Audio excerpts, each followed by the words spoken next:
की शुरुआत में हमें जेक नाम का आदमी दिखाया जाता है जो कि फिजिकली चैलेंज था। उसकी टांगे ठीक से काम नहीं करती थी। जेक आर्मी में था और ज्यादा पढ़ा लिखा नहीं था, लेकिन जेक का भाई काफी ज्यादा पढ़ा लिखा था और वो एक बिजनेसमैन के लिए एक साइंटिस्ट लैब में काम किया करता था। इसी कारण के चलते उसकी मौत हो गई थी। अब जेक के भाई का काम जेक को मिल गया था। इसके बाद हमें अगले सीन में एक बड़ी सी शिप को दिखाया जाता है, एक पेंडोरा नाम के प्लेनेट की ओर बढ़ रही होती है। प्लेनेट के पास पहुंचते ही एक एडवांस शिप नीचे सरफेस पर आती है, जिसमें जेक और बाकी लोग थे। उस प्लेनेट पे पहुंचते ही जेक को एक आदमी मिलता है जो कि उसे उसके अवतार के पास लेके जाता है। इस प्रोजेक्ट के लीडर का नाम ओलिविया था। वो जेक को वहां पर देख के एक आदमी से मिलती है जो कि एक बिजनेसमैन होता है और इस प्रोजेक्ट को फंड भी वही कर रहा था। उसके बाद उसकी बात सुन के वो बिजनेसमैन उसे एक छोटा सा टुकड़ा दिखाता है, जिसे दिखाने के बाद कहता है कि इसका सिर्फ 1 किलो 100 करोड़ का बिकता है। ओलिविया बिजनेसमैन से कहती है कि ये हमारे लिए बिल्कुल ठीक नहीं है। उसके बाद बिजनेसमैन के कहने पे जैक को अपने अवतार से जोड़ दिया जाता है, जिसके बाद उससे जुड़ने के बाद वो अपने पैरों को भी महसूस कर पा रहा था और उसे देख के अचानक से खुश होता है। उसके बाद वो बाहर जाता है और भागना शुरू कर देता है। अगले दिन ये सभी पेंडोरा के जंगल में जा रहे थे। अभी ये सभी अपने अवतार के रूप में थे, जिसे ऑक्सीजन की जरूरत नहीं पड़ती है क्योंकि इस प्लेनेट पे ऑक्सीजन नहीं थी, इसीलिए इंसान इस प्लेनेट पे ज्यादा देर जिंदा नहीं रह सकते। वहाँ इन्हें काफी बड़े बड़े क्रीचर्स दिखते हैं। कुछ देर बाद ये सरफेस पे लैंड करते हैं। इसके बाद वो रिसर्च के लिए इधर उधर जाने लगते हैं। जब ओलिविया और उसका साथी रिसर्च कर रहे थे, तब जेक एक फूल के पास आके उसे छूने लगता है। उन फूलों के ठीक सामने एक बड़ा सा क्रिएचर होता है, जिसे देख के वो पहले तो डरता है लेकिन फिर हिम्मत दिखाता है। जिसके बाद वो क्रिएचर वहां से भाग जाता है। उसके ठीक बाद उसके पीछे एक खतरनाक क्रिएचर आ जाता है। वो तीनों जैसे ही उस खतरनाक क्रिएचर को देखते हैं तो भागने लगते हैं। ओलिविया और उसका साथी तो भागते भागते हेलीकॉप्टर तक पहुंच जाते हैं, लेकिन जेक भागते भागते एक झरने में गिर जाता है। जिसके बाद वो वहां से बच तो जाता है, लेकिन वो हेलीकॉप्टर तक नहीं पहुंच पाता। उसके बाद जेक जंगल में लकड़ी से एक औजार बनाता है। अभी जेक पर एक नेवी जिसका नाम नाइटीरी होता है, वो उस पर नजर रख रही होती है और उसे मारने वाली होती है। तभी एक फूल आके नाइटीरी के तीर पे आके बैठ जाता है, जिसके बाद नाइटीरी उसे नहीं मारती। इधर ओलिविया और उसके साथी हेलीकॉप्टर से ऊपर से जेक को ढूंढ रहे होते हैं, लेकिन उन्हें जेक कहीं भी नजर नहीं आता। ओलिविया को लग रहा था कि जेक शायद मारा गया होगा, इसीलिए वो वापस हब की तरफ मुड़ जाती हैं। कुछ देर बाद रात हो गई थी। जेक खतरनाक कुत्तों जैसे दिखने वाले क्रिएचर्स से घिर चुका था। अपना बचाव करने के लिए वो आग जलाता है, लेकिन जिसका कोई खास फायदा नहीं होता। तभी नाइटेरी आके उन जानवरों को मार देती है और जेक को बचा लेती है, लेकिन वो जेक पे काफी गुस्सा करती है और उसे बच्चा बोलती है क्योंकि उसकी वजह से उसने अपने जानवरों को मार दिया था।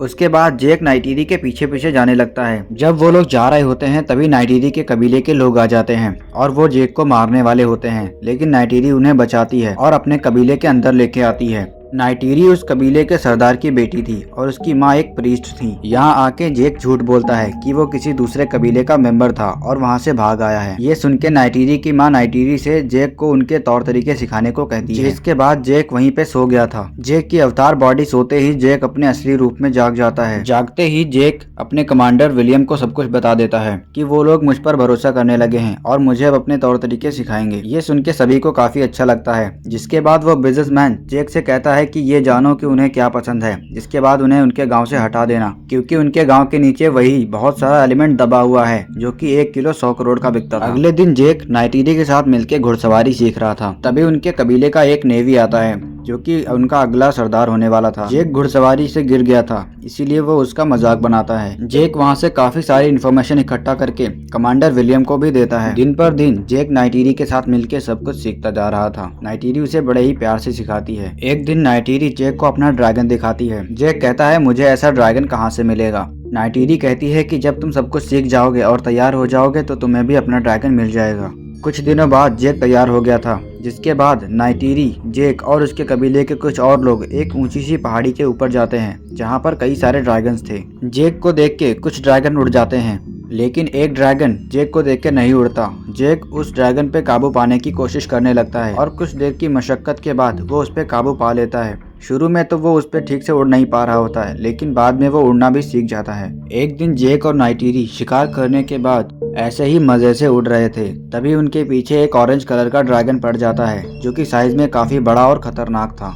जेक और नाइटीरी नीचे जंगल में आके उसे चकमा देके बच जाते हैं। उसके बाद नाइटीरी जेक को बताती है कि ये उन ड्रैगन्स में से एक है जिस पर हमारे एंसेस्टर्स राइड किया करते थे और अभी तक के इतिहास में सिर्फ 5 ही लोग उस पर राइड कर पाए हैं। जेक नाइटीरी और उनके कबीले के लोगों का प्यार देख के अपने मिशन से भटकने लगा था और वो रिपोर्ट भी ठीक से नहीं करता था। इसी वजह से कमांडर विलियम जेक के पास आता है और उसे रिपोर्ट ना करने का कारण पूछता है। जेक उसे बताता है कि आपको अगली रिपोर्ट जल्दी ही मिल जाएगी। उसके बाद जेक विलियम को नेवी के कबीले में होने वाले एक इवेंट के बारे में बताता है, जिसके बाद जेक उन कबीले वालों में से एक बनने वाला था। जेक कहता है कि जब मैं उनमें से एक बन जाऊंगा और वो लोग मुझ पर भरोसा करने लगेंगे, तब मैं उन्हें वहां से हटने के बारे में बात कर सकता हूँ। ये सुन के कमांडर विलियम मान जाता है। उसके बाद जेक उस इवेंट में जाता है और सारे रिचुअल्स करके उनमें से एक बन जाता है। इवेंट खत्म होने के बाद नाइटिरी जेक को देवी ईवा के पास ले जाती है, जो कि इस पूरे जंगल का संतुलन बनाए रखती थी। देवी ईवा एक पेड़ थी जो कि हमेशा ग्लो किया करती थी। नाइटिरी जेक से कहती है कि तुम अब हम में से एक हो और हमारे कबीले से कोई एक औरत चुन सकते हो, और जेक नाइटिरी को पसंद करता है। ये सुन के नाइटिरी खुश हो जाती है और जेक और नाइटिरी एक दूसरे के करीब आ जाते हैं। अगली सुबह जेक अपनी इंसानी बॉडी में हब पर था। इधर जेक और नाइटिरी जहाँ सो रहे थे, वहाँ एक बहुत ही बड़ा सा बुलडोजर उनकी जंगल को तबाह करने लगता है। कुछ देर बाद जेक जग जाता है और वो उस बुलडोजर को रोकने के लिए उसके कैमरास को तोड़ देता है, जिससे विलियम उसे कंट्रोल करवा रहा था। ये देख के विलियम को उस पर काफी गुस्सा आता है और वो जेक का कनेक्शन तोड़ने वाला होता है। इधर जेक जब सबको सच्चाई बताने वाला होता है, तभी उसका कनेक्शन टूट जाता है और उसका अवतार बॉडी वहीं पर गिर जाती है। विलियम जेक और ओलिविया को मेन हब पर लेके आता है, जहाँ ओलिविया बिजनेसमैन को समझाने की कोशिश करती है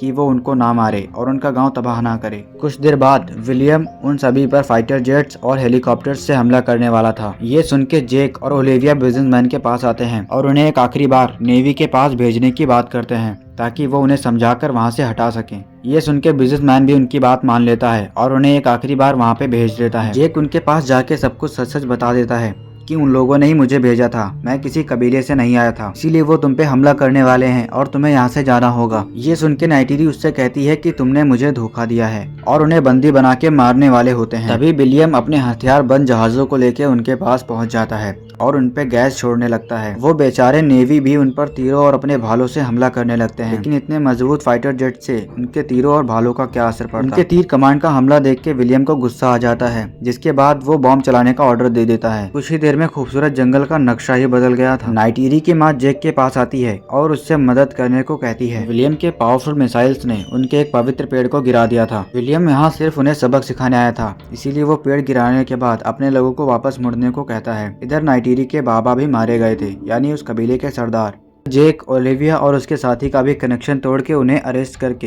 एक ग्लास चैम्बर में डाल दिया जाता है। इतनी तबाही देख के उनके एक फीमेल पायलट को लगा कि ये गलत हो रहा है, इसलिए वो उनका साथ छोड़ के जेक का साथ देने लगती है और उन्हें छुड़ा के एक जंगल वाले केबिन में ले आती है। उन सभी को वहाँ से भागते विलियम ने देख लिया था और उन पे गोली शूट करने लगता है, जिसकी वजह से ओलिविया को एक गोली लग जाती है। जेक अपने अवतार के साथ कनेक्शन जोड़ के ओलिविया को नेवी के पास लेके जाता है और उन्हें उसको बचाने को कहता है। ओलिविया की बॉडी और उसका अवतार पवित्र देवी ईवा के पेड़ के नीचे रख दिया जाता है। फिर सभी लोग उसे बचाने के लिए अपना रिचुअल करने लगते हैं, लेकिन ओलिविया बच नहीं पाती। उसके बाद जेक सामने खड़े होकर एक बहुत ही पावरफुल स्पीच देता है कि वो जितने भी कबीलों को जानते हैं, उन सभी कबीलों के नेवियों को एक साथ गैदर कर ले, तभी वो इंसानों का सामना कर पाएंगे। उसके बाद जैक उसी ऑरेंज कलर के ड्रैगन पे काबू पाने की कोशिश करता है, जिस पे नाइटिरी के एंसेस्टर्स राइड किया करते थे। क्योंकि वो ड्रैगन साइज में काफी बड़ा और पावरफुल था, इसीलिए वो लड़ाई में काफी ज्यादा काम आता और वो जल्द ही उस पर काबू पा भी लेता है। इसके बाद जेक का एक दोस्त अभी भी हब पर था, जिसके बारे में किसी को कुछ नहीं पता था, और वो इन्हें बताता है कि वो कल सुबह मेन ईवा के पेड़ को निशाना बनाने वाले हैं। जेक आज रात को ही ईवा के पेड़ के पास जाता है और उन्हें उसकी मदद करने को गुजारिश करता है। सुबह होते ही विलियम अपने फाइटर जेट्स को लेके